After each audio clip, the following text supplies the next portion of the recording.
Okay, next up, I got myself two of these little craft tags from the Dollar Tree. These are from the Crafter Square section, and they're just regular tags with the little beads. They're plain on one side and then black and white. And then I also found some of this here Halloween leather this year, which I thought was really cool. So what I'm going to be doing is I'm going to take it and I'm just going to trace out, you know, the pattern on this tag and glue it and make my own tassel.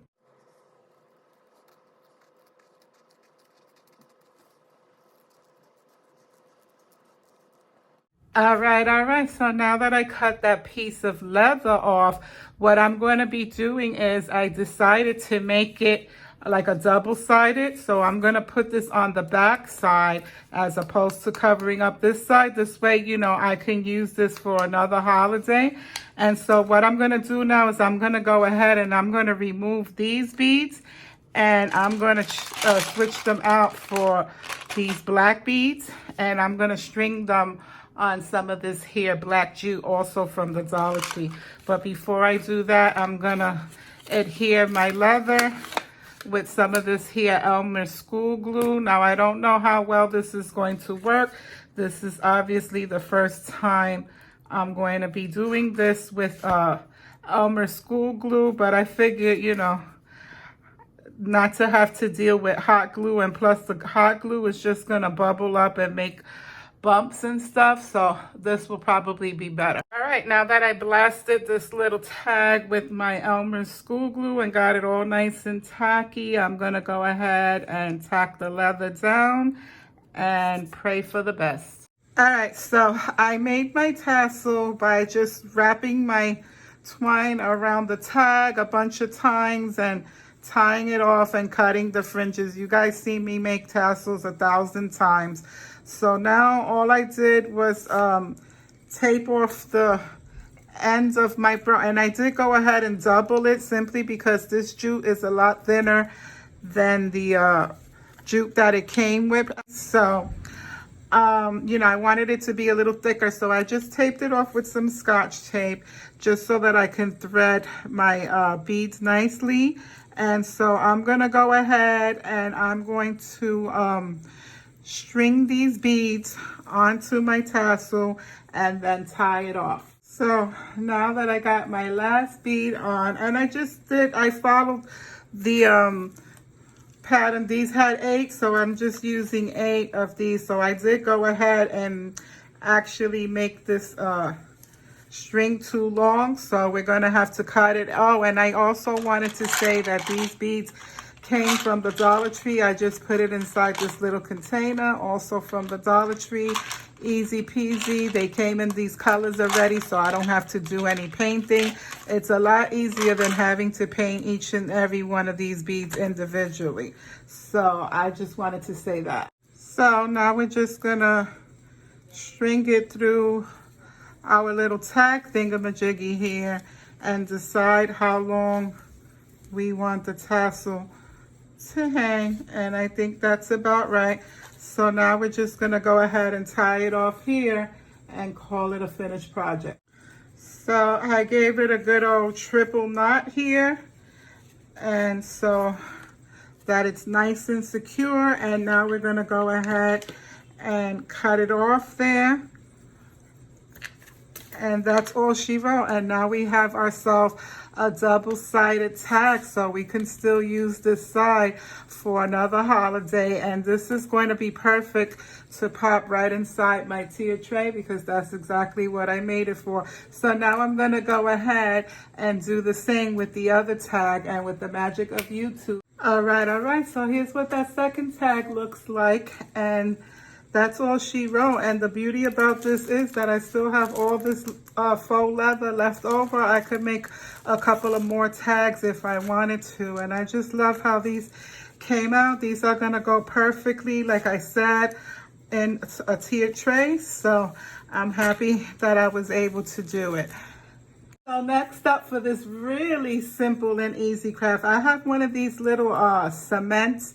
These are from like a candle holder that came with a wire thing from the Dollar Tree. So I'm just going to be using the cement part here. And then I have a couple of these rub-on transfers also from the Dollar Tree.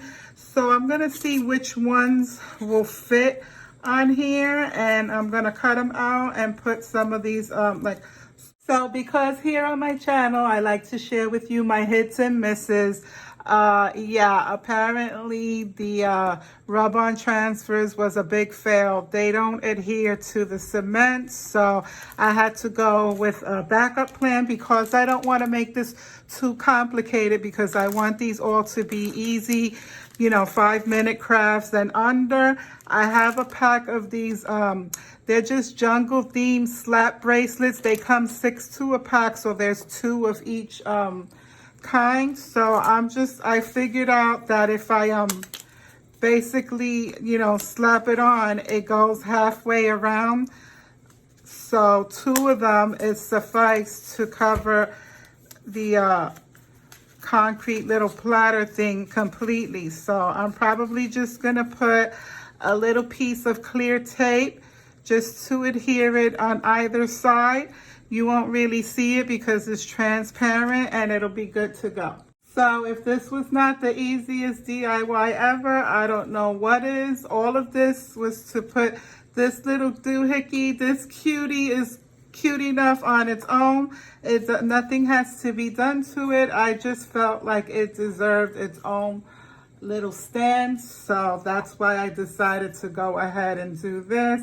And I feel like the black and white, it looks like a woodsy type. They kind of look like birch or something you would see out in the woods. I don't know, it just gives spooky vibes, this little pattern. So that's why I decided to go with this one for the ghost. And so now I have my little light up ghost on this little platter, and I think it's stinking adorable.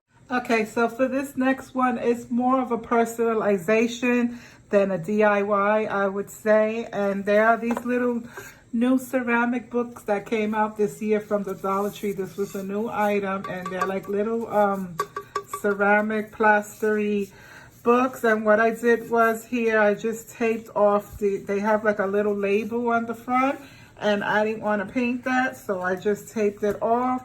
And so I'm gonna come in here with these 2 color paints. I have the Waverly ink, which is just the black, the chalk paint, and then I have this acrylic paint, and this is just a burnt umber color. And so we're going to use both of these, and then I also have some rub and buff that we're going to be using as well. So I'm just going to come in here, and I'm going to dab on some of this black chalk paint with my little sponge brush here. And there's no rhyme or reason. I'm just gonna go over the entire front because we're gonna be using some of that rub and buff to pick up some of the detailing of these spider webs on it as well. Okay, so here's what they both look like after giving them both a coat of those 2 colors. And I didn't worry about the spine too much or about getting it perfect. I just wanted to get it on there. So now what I'm gonna do is I'm gonna go ahead and take my rub and buff, and then I cut a piece of that sponge brush off that I used for the paint. And you know, with this stuff, very little goes a long way. So I'm just gonna pour out about that much. And I'm gonna come in with my little sponge brush, the little piece of sponge rather, and I'm gonna ever so gently go over all of these intricate details on the spiders and the webbing just to bring them out.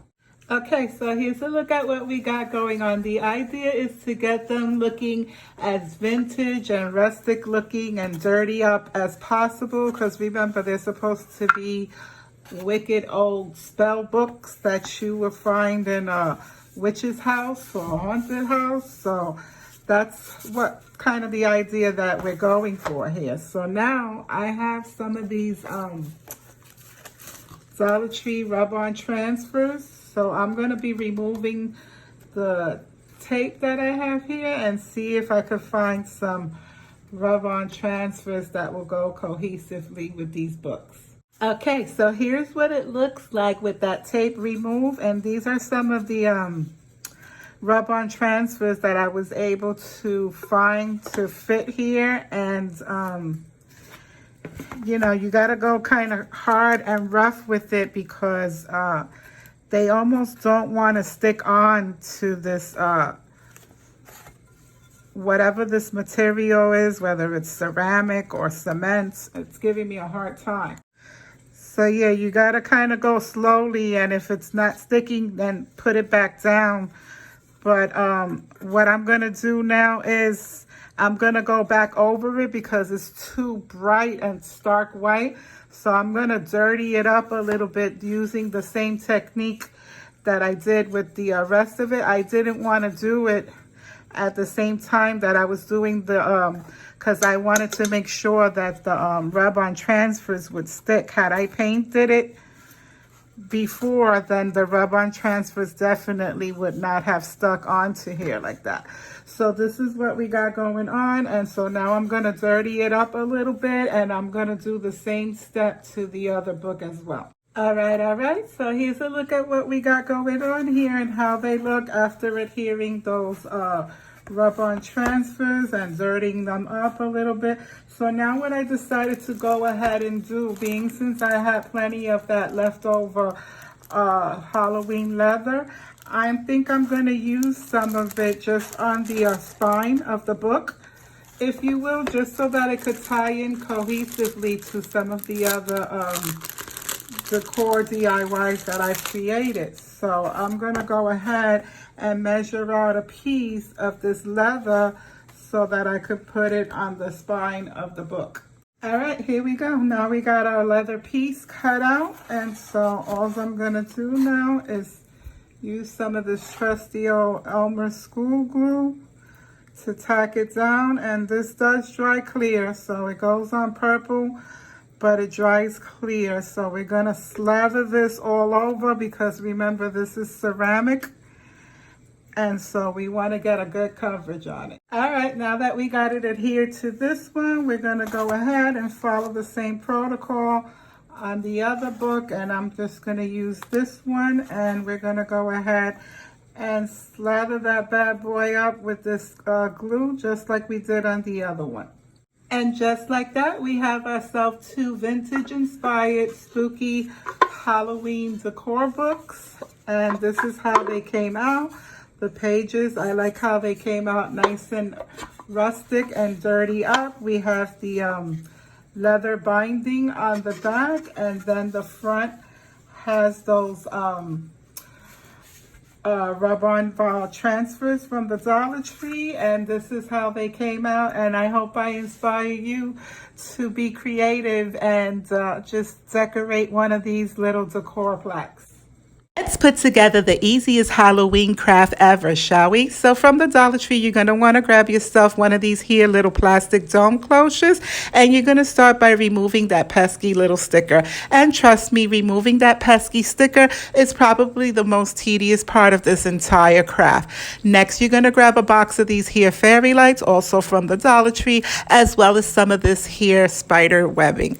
Now's probably the best time for you to use up some of that scrap vinyl you might have lying around. And all I did here was I traced out some circles for some eyes and a mouth using my pen and just cutting them out with a regular scissor. Now here's the part where we watch the magic unfold. No heavy machinery required. You're simply going to start by threading that wired strand from the fairy lights through the hole on the bottom of the cloche already provided, and you're going to feed it all the way through until it hits the battery pack. Now, by all means, go on ahead and apply those vinyl sticker shapes that you cut out to your liking. Now you're just going to grab yourself a wad of that spider webbing, and you're going to bunch it up, shove it into the top of the cloche, intertwining it with those fairy lights. Feel free to fandangle that spider webbing along with those fairy lights and manipulate them to your liking. Remember, it's your project, your craft. You do you, boo. Make it work for you. Now it's just a matter of closing down that dome lid down onto the base. And voila, there you have it, the sweetest little adorable ghost for your enjoyment. You're welcome. Now for this really quick and easy, less than 5 minute upcycle, I have this little DIY napkin ring that I made that I had in my stash from last year for Thanksgiving. So what I'm going to be doing to upcycle it and kind of revamp it for Halloween and then use it again for Thanksgiving without doing anything permanent, I have some of these here skeletons. This came on like a garland. It came on a rope. There was 4 of them, and all I did was clip them off the garland, and it had like a little loop on the top to hang it from, and I snipped that off. So all I'm gonna do here is I'm gonna sit this little guy down, and he's gonna be holding the pumpkin. We're gonna sit him onto the napkin ring, and so that we don't have to glue him and make anything permanent, we're gonna come in and we're gonna use one of these vinyl hair ties. It's just a little elastic, you know, that you put on the end of your braid. So I'm just gonna take his little feet here on the bottom, and I'm just gonna go around and you know, tie them off together so that he doesn't move. Okay, so here's what this little dude looks like after tying that rubber band onto his feet. This way there's nothing permanent. Like I said, nothing is glued down or anything, and I could always just snap the rubber band off and use it again for Thanksgiving. And so basically, you know, you just thread your napkin through the napkin ring like you would normally do, and you have yourself a little skeleton guy. And so here's the rest of them that I put together. They're all here in this box. And so now I have my little Halloween table setting, you know, my napkin holders for my table setting. And then after Halloween is over, I can just remove the skeleton and I'm back to Thanksgiving with the pumpkin. So I just thought that that was a neat idea to share with you guys if you want to kind of like revamp and upcycle some of your products. This way you're not, you know, doing too much or going through double the trouble. So I hope you like this.